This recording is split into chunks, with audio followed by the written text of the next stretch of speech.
Hello viewers, welcome to Androcare Connect program. Vijay Kumar, penile implants surgery tarvata for better erection purpose Viagra tablets use cheyocha. Generally అవసరం లేదండి, ఎందుకంటే penile implant లోనే hardness వస్తుంది. మళ్ళీ penile implant తర్వాత tadalafil సిల్నాఫిల్ వాడాల్సిన అవసరం లేదు. అసలు అక్కడ బ్లడ్ ఫ్లోకి కూడా మనకు అక్కడ టిష్యూ అనేది ఏమి ఉండదు. Back bone L4 L5 surgery అయిన వాళ్ళకి ఎరెక్షన్ డిస్ఫంక్షన్ వస్తే మెడిసిన్ యూజ్ చేస్తే క్యూర్ అయ్యే ఛాన్సెస్ ఉన్నాయా? ఒకవేళ క్యూర్ అవ్వకపోతే నెక్స్ట్ ట్రీట్మెంట్ ఏంటి? చూడండి, బ్యాక్ బోన్తో వచ్చిన వాళ్ళకి మోస్ట్లీ న్యూరోజెనిక్ ప్రాబ్లం. సో ఇప్పుడు కానీ అదే టైంలో ఎరెక్టైల్ డిస్ఫంక్షన్ రావడానికి అది న్యూరోజెనిక్ ప్రాబ్లమా, హార్మోనల్ ప్రాబ్లమా అంటే రెండూ ఉండొచ్చు కదా. అక్కడెక్కడో స్పైన్కి న్యూరోజెనిక్ ప్రాబ్లం ఉంటే పెనిస్కి కంపల్సరీ రావాల్సిన ప్రాబ్లం లేదు. సో వాస్కులర్ ప్రాబ్లం కూడా ఉండొచ్చు, అంటే పెనిస్లో ఏదైతే బ్లడ్ ఫ్లో ఉందో అది కూడా డ్యామేజ్ అయ్యిండొచ్చు. సో ఓన్లీ న్యూరోజెనిక్ అయితే మనం పీనైల్ ఇంప్లాంట్ సర్జరీ చేసుకోవాలి, అంటే షాక్ వేవ్ థెరపీ ఇవన్నీ పనిచేయవు. అదే వాస్కులోజెనిక్ అయితే మెడిసిన్స్ కానీ పనిచేస్తాయి. ఒకసారి మెడిసిన్స్ అయితే వాడి చూడండి, ఇంప్రూవ్ అసలు మెడిసిన్స్ పనిచేస్తున్నాయా లేదా అనేది. అసలు మెడిసిన్స్తో రెస్పాన్సే లేకపోతే అది న్యూరోజెనిక్. తర్వాత my name is Vijay. Marriage కాని వాళ్ళు పీనైల్ ఇంప్లాంట్ సర్జరీ చేసుకుంటే న్యాచురల్గా కిడ్స్ పుట్టే ఛాన్స్ ఉందా? Is there any major pleasure difference for husband and wife after and before penile implant surgery? Generally, see, పిల్లలకైతే ఎటువంటి ప్రాబ్లం ఉండదండి, ఎందుకంటే ఇప్పుడైనా స్పెర్మ్ కౌంట్ బాగుంటే పిల్లలు న్యాచురల్గానే పుడతారు పీనైల్ ఇంప్లాంట్ సర్జరీ తర్వాత కూడా. ప్లెజర్ డిఫరెన్స్ అంటే జనరల్గా ఫీమేల్కి అయితే ఏ ప్రాబ్లం ఉండదు, ఇంకా బెటర్ ప్లెజర్ ఉంటుంది. మీకంటే కొంతమంది మగవాళ్ళు ఏంటంటే సర్జరీ తర్వాత సైకలాజికల్గా నాకేదో ఇంప్లాంట్ ఉంది, నాకు సాటిస్ఫాక్షన్ రావట్లేదు అని అంటే అలా కృంగిపోతే తప్ప జనరల్గా ఇద్దరికీ కూడా ప్లెజర్ ఉంటుంది, ఆర్గజం ఉంటుంది, డోంట్ వరీ. తర్వాత good evening sir, how to decrease homocysteine level? My homocysteine level is 18. So already ఈ హోమోసిస్టీన్ మీద ఒక సపరేట్గా ఒక వీడియో చేశాను. విటమిన్ డి మీరు అన్నారు 18 ఉంది. How many weeks vitamin D tablet should be taken? మీకు 18.5 విటమిన్ డి ఉంది కాబట్టి మీరు అట్లీస్ట్ 8 వీక్స్ తీసుకోవాలి. 60K టాబ్లెట్స్ ఉంటాయి, 8 వీక్స్ తీసుకోండి. హోమోసిస్టీన్ కానీ ఎక్కువ ఉంది అంటే అది B12 డెఫిషియన్సీ ఉన్నట్టు. సో బి కాంప్లెక్స్ టాబ్లెట్స్ తీసుకున్నా కూడా హోమోసిస్టీన్ కొంతవరకు తగ్గచ్చు కొంతమందికి. సో ఒకసారి B complex tablets plus vitamin D tablets తీసుకోవాలి మీరు. This is Pavan. Could you please let us know whether there is any permanent treatment for ED penile blood vessels? అది మీకున్న డ్యామేజ్ని బట్టి ఉంటుందండి. బాగా డ్యామేజ్ ఉంది అంటే క్యూర్ చేయడం కష్టము. ఎక్కువ డ్యామేజ్ ఉంటే మోస్ట్లీ షాక్ వేవ్ థెరపీ పని చేయకపోతే ఇంప్లాంట్కి వెళ్ళాల్సిందే. మైల్డ్ డ్యామేజ్ ఉందనుకోండి మెడిసిన్స్తో అయినా క్యూర్ చేయొచ్చు, ఒకవేళ మెడిసిన్స్తో కాకపోయినా షాక్ వేవ్ థెరపీ అయినా పనిచేస్తుంది. Which dosage of medication to take in chronic fungal infection in prostate? So generally chronic fungal infections we don't treat it, we will send it to dermatologist. So ask your skin doctor, he is the right doctor to treat chronic fungal infections. So because most of these fungal infections you need long term medications and they may have side effects. So better consult your local dermatologist, that means skin doctor, and start fungal medications, antifungal medications. Sir, you did not talk about PE due to లో testosterone. అసలు నేను చేసిన first వీడియోని అంటే టెస్టోస్టిరాన్ని ఎట్లా అంటే అసలు premature ejaculation ఎట్లా వస్తుంది, దానికి రీజన్స్ ఏంటి, దాంట్లోనే టెస్టోస్టిరాన్ తక్కువ వస్తుందని చెప్పాను. తర్వాత టెస్టోస్టిరాన్ న్యాచురల్గా ఎలా ఇంప్రూవ్ చేసుకోవాలి అని కూడా ఒక వీడియో చేశాను. సో ఈ రెండు కలిపి చూడండి, అంటే అప్పుడు ప్రీమెచ్యూర్ ఎజాక్యులేషన్ వీడియో చూసుకుంటూ తర్వాత లో టెస్టోస్టిరాన్ ఎట్లా ఇంప్రూవ్ చేయాలని చూస్తే మీకు సొల్యూషన్ వచ్చేస్తుంది. Sir, I'm from Canada, PE problem. Okay, ఇందాక కూడా చెప్పానండి, మీ మార్ఫాలజీ 0 ఉంది. మార్ఫాలజీ 0 ఉంది కాబట్టి కంపల్సరీ సమ్ జెనెటిక్ ఇష్యూ ఉండాలి. ఒకసారి అక్కడ లోకల్ డాక్టర్తో చెక్ చేయించుకోండి.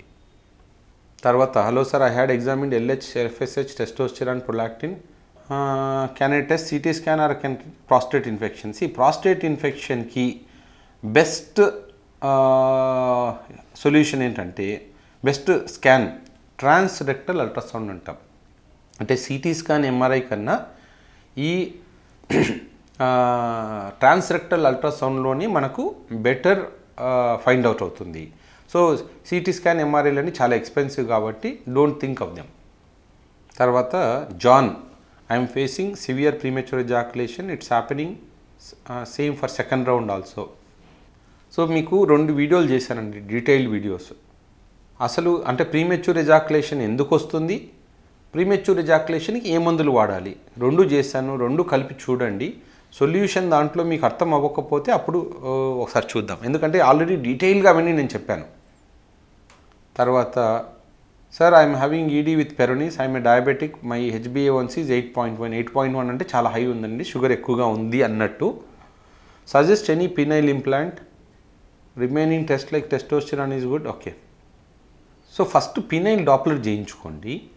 పినైల్ డాప్లర్లో మీకు సివియారిటీని బట్టి, అంటే అప్పుడు shock wave therapy, okay shock wave therapy తీసుకున్నా మీకు ఇంప్రూవ్ అవ్వలేదు అంటే దెన్ ఇంకా మీరు ఇంప్లాంట్కి వెళ్ళాల్సి ఉంటుంది.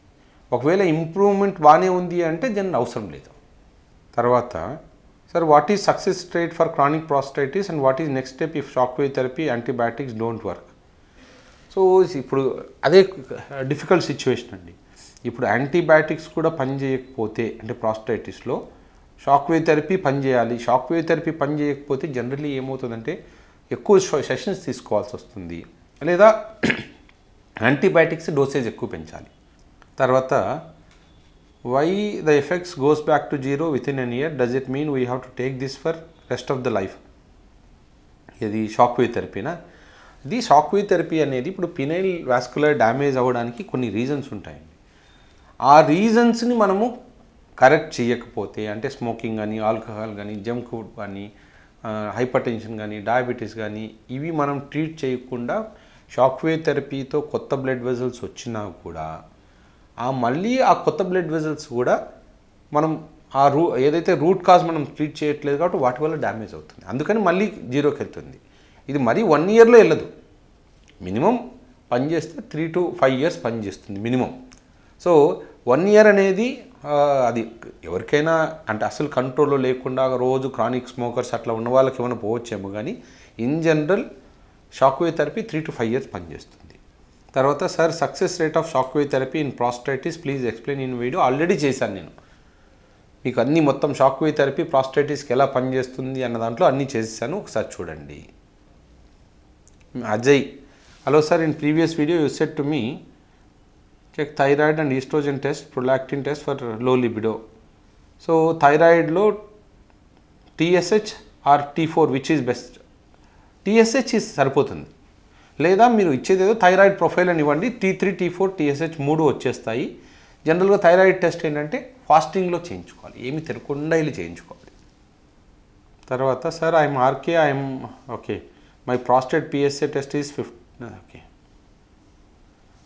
సో మీకున్నది అంటే ఏజ్ రిలేటెడ్ ప్రాస్టేట్ అబ్స్ట్రక్షన్స్ అనేది మీకు అంటే గ్రేడ్ 1 ప్రాస్టేట్ ఉంది, కానీ మీరు అడిగింది ఏంటంటే ప్రాస్టేట్ రిమూవ్ చేయించుకోవాలా షాక్ వేవ్ థెరపీకి వెళ్ళాలని అడిగారు కదా.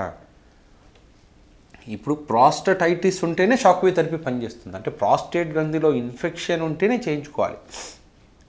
మీరు సైజ్ డిక్రీజ్ చేసుకోవడానికి పనికిరాదు, మీరు రెగ్యులర్ TURP సర్జరీని చేయించుకోవాల్సి ఉంటుంది.